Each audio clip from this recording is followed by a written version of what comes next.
okay? Typically don't have projects just appear in the time machine. Wonder what this could be. Well, whatever it is pretty heavy and, oh, hey, a note. Caution, dragon inside, MOYU Store. Whenever I ever listen to a post-it note. Oh, hey everyone, and welcome to Groove Builders, the show where we create together. I'm your host, Disorderly Cone, and in this episode, we're going to be building a Steampunk Dragon. And that's right, and it comes to us from our friends over at the MOYU Store, and if you haven't checked out their website yet, definitely should. They have all kinds of really awesome projects on there, including our dragon, at great prices with fast shipping all around the world. But once you find that awesome project and place it inside your cart, upon checkout, use code GROOVE. Not only will you be saving money, but you'll be supporting the channel too, which I think is pretty awesome.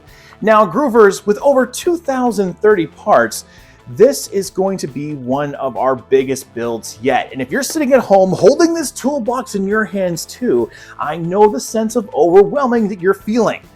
Don't worry, we're gonna build this step by step. And although I might fast forward through some of the repeat parts, we're gonna struggle through this together. So go ahead, sit back, get some coffee, and let's get out our first couple of parts. And boom, there we have it. All of our static-free bags full of parts ready to go. Now, Groovers, there is a lot here. And so let's go ahead and open up one of these bags to see what actually comes in. Doesn't look like they're organized in any way. It doesn't look like it's like 1, 2, 3, 4. That would have been useful. But with the amount of pieces we have, it's no surprise. Let's go and open this one here. So much like our other ones we've built like this, we get bags that have little codes on them just like this. And what's important about these codes is that these are what we identify in the instructions as the parts that we need. It's super important. And with this many parts, and with so many parts looking the same, we're going to need an organization system. What are we going to use for an organization system? Organizational bins. Yes, these guys here are super useful for organizing all of our parts. And as you can see, I have a whole bunch of leftover ones here from earlier projects. I'm going to have to empty out all of these bins and then label them. And that should make finding our parts a lot easier and make the whole building process a lot more straightforward. Okay, now that we've talked about organization, let's take a look at our tools that we get for this build. I'm gonna place this over here for right now, and it looks like, aha, we get our base. Oh, we actually get a couple of new tools here. So first on the docket, we get ourselves a nice little pair of pliers.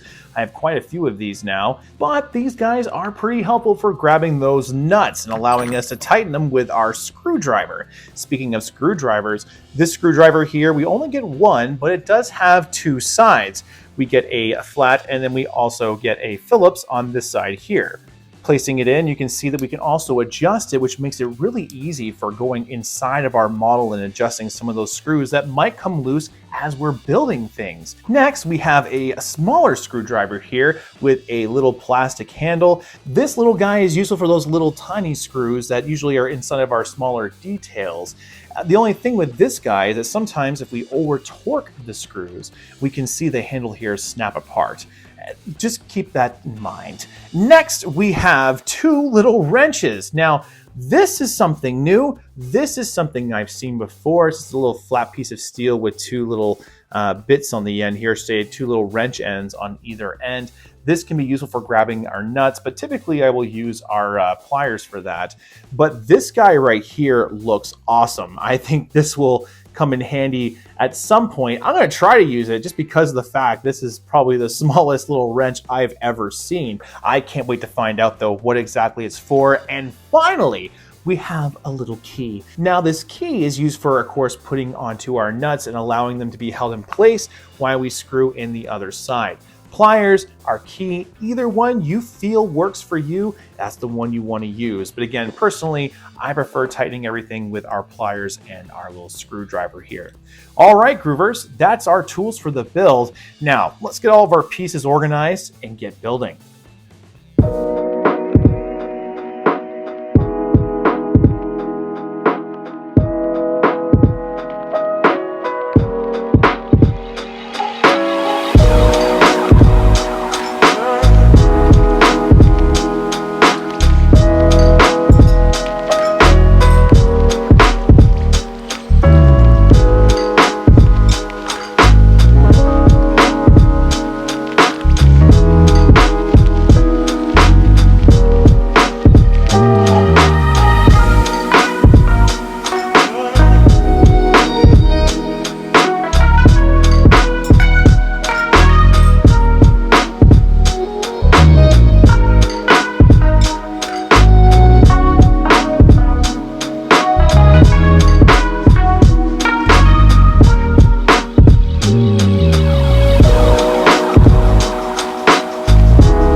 Bye.